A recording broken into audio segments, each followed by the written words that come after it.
Hello guys, Horn MMA 13 here, back with another prediction video for the main card.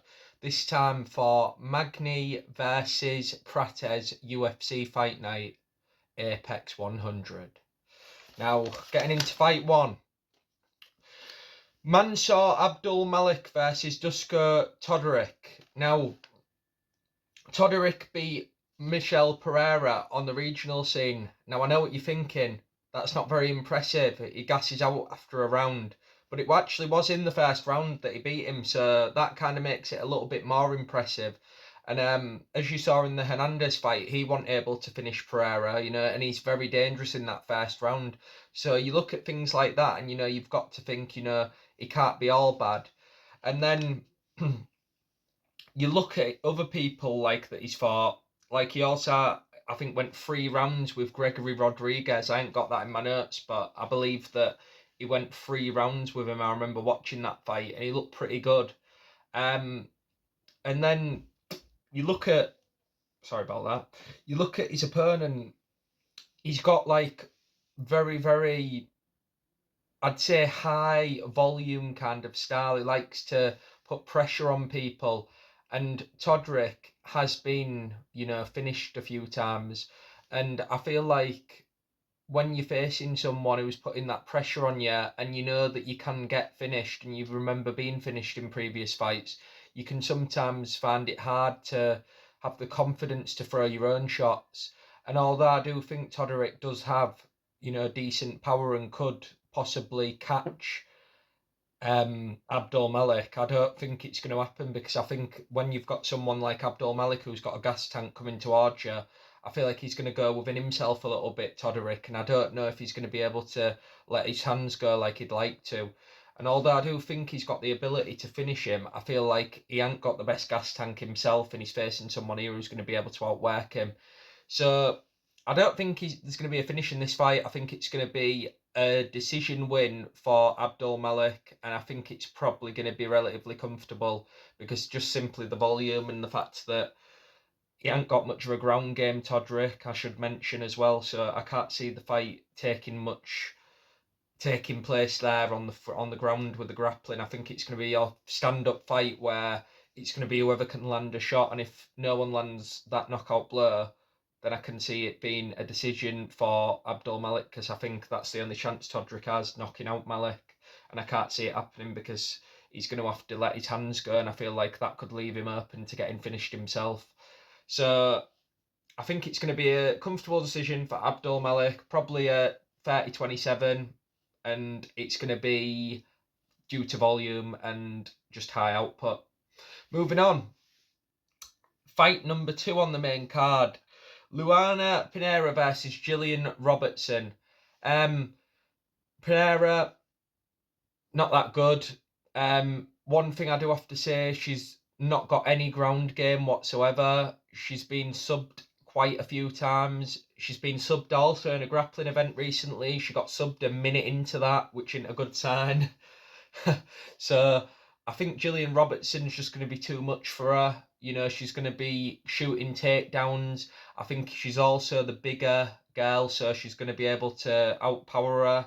And I think even if it takes place on the feet at the beginning, she's going to have more than enough, because she's longer. She'll be able to keep her at range and land jabs, land kicks. And I think Gillian Robertson has been improving her stand-up. And as far as female fighters go, I think she is one of the better female fighters out there. So I do think it's going to be a victory in the early second for Gillian Robertson by submission, rear naked choke.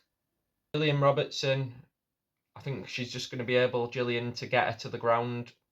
I think she'll be able to hurt her in the first round, possibly, just by throwing leg kicks at range. She's the longer girl, and I feel like Pinheiro, she's kind of like one of those fighters who likes to get on the inside and trade in the pocket. She's quite scrappy. She's not particularly got any technique, and I think someone like Gillian Robertson, she ain't really a scrapper. She doesn't like to get she doesn't like to get into a war. She likes to be clean with her work, and I think this fight she'll be waiting for Pinheiro to make a mistake and then get her to the ground, and I think she's just going to sub her from there. Rear naked choke, as I say. Round 2. Moving on, to fight number 3 on the main card.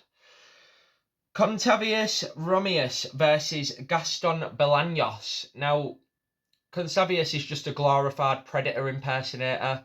He's not got any talent for MMA. He's in good shape, I'll give him that. But Bolaños, one of the things that does impress me about him is he is actually a Bellator veteran, and he's had 12 fights, and I think 7 of those have been in Bellator, and he's got a lot of power. And I think when you're fighting a newcomer to the UFC like Contavious, he's not going to be able to handle that on his debut. Well, I think it might be his second fight in the UFC, but I think he fought a 12-6 guy who was just a bum. But when you're fighting someone who's going to have that pressure style and going to come forward, like I said in the previous fight on this card, I feel like you're not going to be able to, handle that when you've not got the technique and the skill of someone who's experienced, like someone like Constavos who's been in the UFC, like Bolaños who's been in the UFC, the Bellator rankings, in the past. It's not really going to be a problem for him to come in there and just, trade with him. I think he's just going to go out and think this guy's not on my level. And that's the kind of arrogance that you get when you're fighting someone who's, not got the, strength of schedule of you. And I think that's going to be a big factor in this fight, just the experience and the fact that both guys, haven't had too many fights. So, when you've had, you've been into the deep end early in your career, I feel like you only get better. And he's 32 years old now, Bolaños, and I feel like that's going to be the prime years of his career. That's why he's joined the UFC. And I think he's going to be able to get this guy out of there in the first round. He's got a lot of power. I think he's got an 83% TKO ratio on wins, so most of his wins do come by knockout.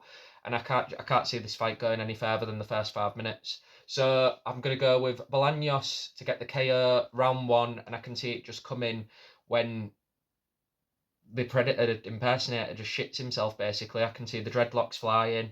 I can see it being one of those moments where we're like, oh, shit, this is what an Apex card is. We have bums fighting, and it's a perfect scenario for the 100th Apex. What better than seeing 2 guys just fucking get outmatched and just get, blown away, which have the previous 2 fights, as I say, I think they're both mismatches. So that's what Apex cards are. We've come to expect that. They're not good, and hopefully this is going to end soon. So thank you, Dana White, for that. Moving on. The co-main, we're already there. The co-main. And it's a big one. Gerald Meerschaert versus Rudolph Reindeer, whatever the fuck his name is. But all seriousness, he's a good fighter. He's, a 1 veteran. We've had a Bellator veteran in the last fight. Now we've got a 1 veteran. And he's a wizard on the ground, to be fair. Is Derrida. He's very good. He's got arm triangles. He's got triangles. He's got rear naked chokes. He's got a lot of ways to submit you. And I feel like Gerald Meerschaert, one of the things, because I have done a bit of tape study for this, because I do like a GM3 fight, I've spoke about that in my previous prediction videos. He's looking frailer every fight. He really is starting to look frail and a shell of his old self. And I feel like, when you're fighting someone who's hungry and, looking to prove a point that, can handle it in the UFC, I'd say we're going to see a similar thing to we saw when MVP made his debut against Kevin Holland. Except Kevin Holland's obviously not as shot as Gerald Meerschaert, but Kevin Holland, he was the perfect first opponent for MVP. And as we've seen in MVP's second fight, he ain't quite maybe as good as we thought he could be in the UFC. But I feel like that's what they're trying to do with Rene Derrida here. They're trying to give him someone who's going to be a good canvas for him to paint on. And I think he's going to be able to get GM3 down. I think he's going to probably do it in the first round, because I can't see GM3 being able to wear him off with, the size difference. I think he's just not going to have the strength. And Derrida's also got decent stand-up, and he's probably the faster fighter. I'd say, in fact, he's definitely the faster fighter, because Gerald Meerschaert is slow as fuck. So we're not saying much there, but he is probably faster. But I think the main key here is just strength, and the fact that he's going to be able to bully Meerschaert in the clinch, and he's going to be able to get him into the fence and get him to the floor. And I don't think he'll get the sub straight away, because GM3 is a crafty vet, as Lucas Tracy likes to say. So I think we'll see it go into the second, but he'll just wear on GM3. And I think in the second round, he'll hurt him, probably ground and pound, and then just get his back, because GM3 is tough. He won't go out like that. The good old GM3 legendary strength, the legendary grit. You know, he's going to stay in there, but then he's just going to get outskilled on the ground and he won't be able to handle it, and he'll get subbed. And I think it'll come with a rear naked choke, and it'll be a sad moment, but hopefully the dawn of a new star in the middleweight division. So moving on now to the main event. Aren't you enthusiastic? Come on, UFC 100 guys.